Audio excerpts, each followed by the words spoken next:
l'invité de la matinale. KTO Radio. Dans Laudato Si, le pape François rappelait que le changement climatique est un problème global aux graves répercussions environnementales, sociales, économiques, distributives ainsi que politiques et constitue l'un des principaux défis actuels pour l'humanité. En France, c'est directement dans leur logement que 3 millions de foyers sont concernés par le dérèglement climatique.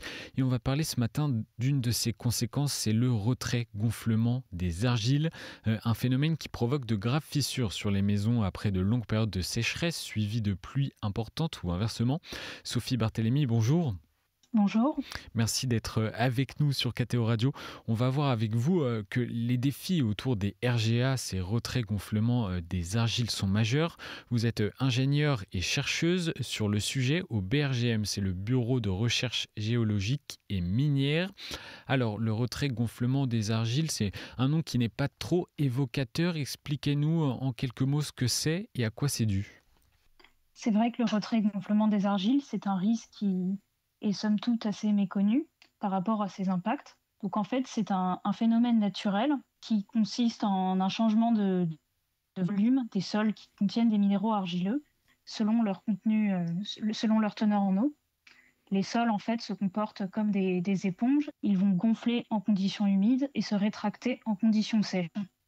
Et ceci se fait typiquement avec une cyclicité annuelle en France, puisque nous avons pour le moment un climat tempéré, ce qui fait que les sols sont humides pour la plupart du temps de l'année et ils se rétractent de manière exceptionnelle lors des sécheresses intenses en été.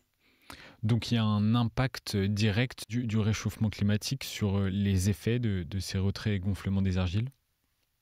Oui, bien sûr, puisque le changement climatique tend à favoriser les sécheresses des sols et donc en ceci joue sur la survenue du phénomène. Expliquez-nous les sinistres, les conséquences que ça a, parce que je crois que ce n'est pas forcément dangereux pour la vie humaine, mais ça l'est pour les maisons, les bâtiments.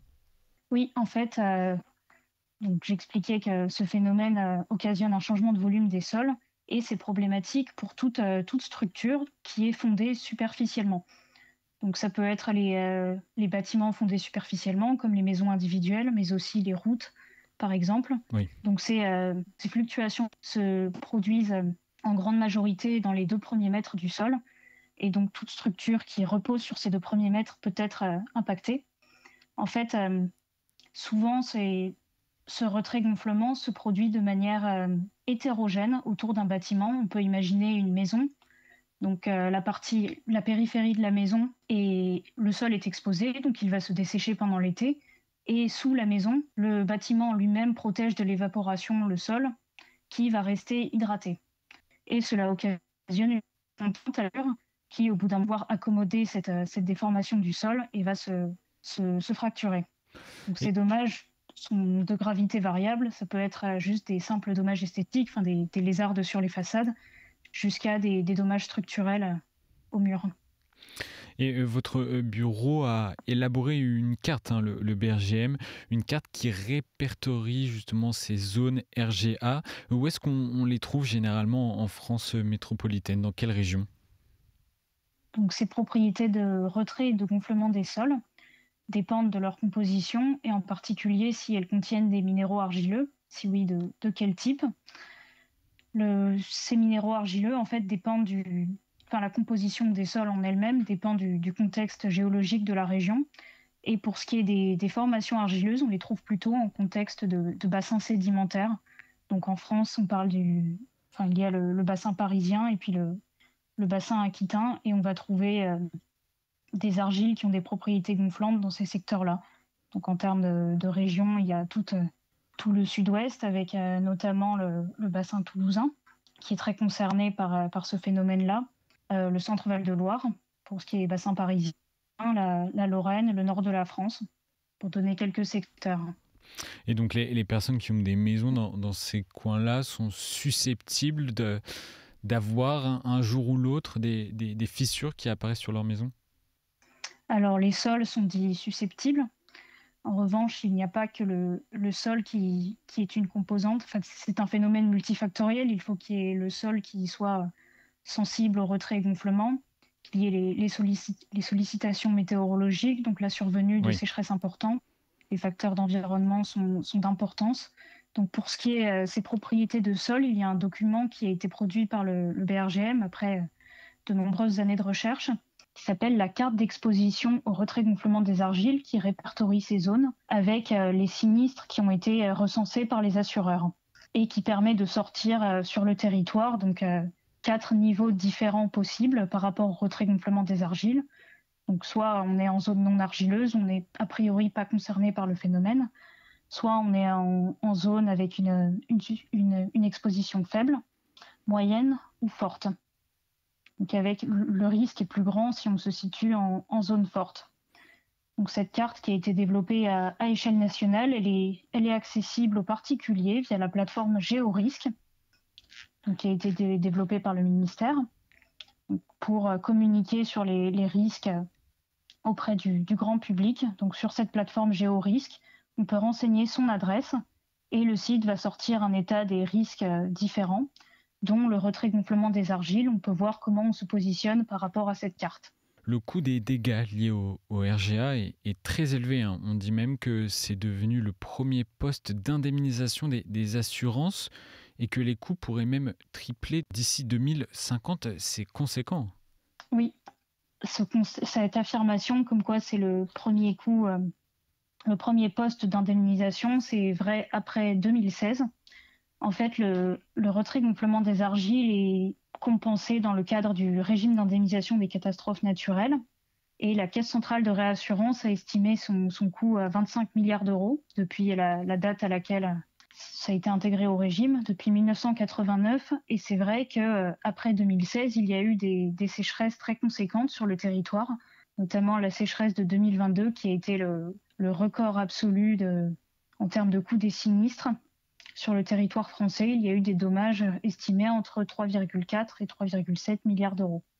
Est-ce que les indemnisations par les assurances sont systématiques ou pas ? Alors non, ça ne fonctionne pas comme ça. Je disais que les dommages dus au retrait-gonflement des argiles sont indemnisés dans le cadre du régime d'indemnisation des catastrophes naturelles, ou régime CatNat, et l'indemnisation est conditionnée déjà à un premier filtre. Il faut que la commune soit reconnue en état de catastrophe naturelle au titre de la sécheresse pour l'année. Donc, après une sécheresse, c'est la commune qui va soumettre à la préfecture une demande de reconnaissance de l'état de catastrophe naturelle. Et celle-ci va être examinée par une commission interministérielle en s'appuyant sur 2 critères techniques. Un critère géotechnique, donc qui regarde d'après la carte d'exposition faite par le BRGM, là aussi il y a une présence de sol sensible au phénomène sur la commune. Et un deuxième critère, le critère météorologique, qui permet de voir en se basant sur des modélisations de l'humidité du sol faites à échelle nationale par Météo France, si une sécheresse exceptionnelle est survenue au cours de l'année. Une indemnisation qui est importante, parce que les conséquences pour certains foyers, certaines personnes, c'est un peu l'investissement de toute une vie aussi qui peut être touchée. Oui, en particulier lorsque la structure est endommagée, les réparations sont particulièrement coûteuses. Il n'est pas rare qu'elles dépassent la valeur du bien. Est-ce que ce risque est-il pris en compte par l'État dans le cadre de normes spécifiques pour les nouvelles constructions dans les zones où les RGA sont reconnus ? Oui, bien sûr, il y a eu un dispositif gouvernemental. C'est la loi Elan qui est entrée en vigueur en 2020. Le principe de cette loi étant de réglementer, de prescrire les études géotechniques. Donc en gros, depuis 2020, il est obligatoire de fournir une étude géotechnique lors de la vente ou de la construction d'un terrain qui est situé en zone d'exposition moyenne à forte. Et Sophie Barthelemy, est-ce qu'il est possible de contrer le phénomène directement en agissant sur les sols, ou c'est seulement sur les bâtiments qu'on peut essayer de prévenir et d'anticiper les risques ? Alors, il y a un rôle assez fort de l'environnement du bâtiment sur le phénomène, puisque comme j'expliquais en introduction, en fait, les dommages sont causés par la différence d'état de gonflement du sol de part et d'autre d'un bâtiment, et donc d'état d'humidité. Donc on peut avoir recours à ce qu'on appelle des mesures horizontales, des mesures pour limiter la variation d'humidité du sol autour d'un bâtiment, donc le déplacement. Par exemple, installer un trottoir périphérique autour de sa maison qui permet de limiter l'évaporation et donc le dessèchement des sols qui se produit en périphérie. Il y a aussi un rôle assez fort de la végétation plantée à côté d'une construction, puisque les arbres ont des besoins en eau qui sont assez importants, en particulier pendant l'été. Et de par leurs racines, ils vont prélever cette eau en profondeur dans le sol et donc causer un différentiel d'humidité encore plus grand que s'il n'y en avait pas. Ça veut dire qu'il faut les couper ou alors on peut garder dans certaines conditions les arbres qu'il y a autour de sa maison ? Alors ça ne veut pas dire forcément de les couper. Il existe des solutions pour limiter l'effet des arbres sur le retrait-gonflement des argiles, notamment des écrans anti-racines qui sont mis dans le sol et qui visent à freiner la propagation des racines dans une direction.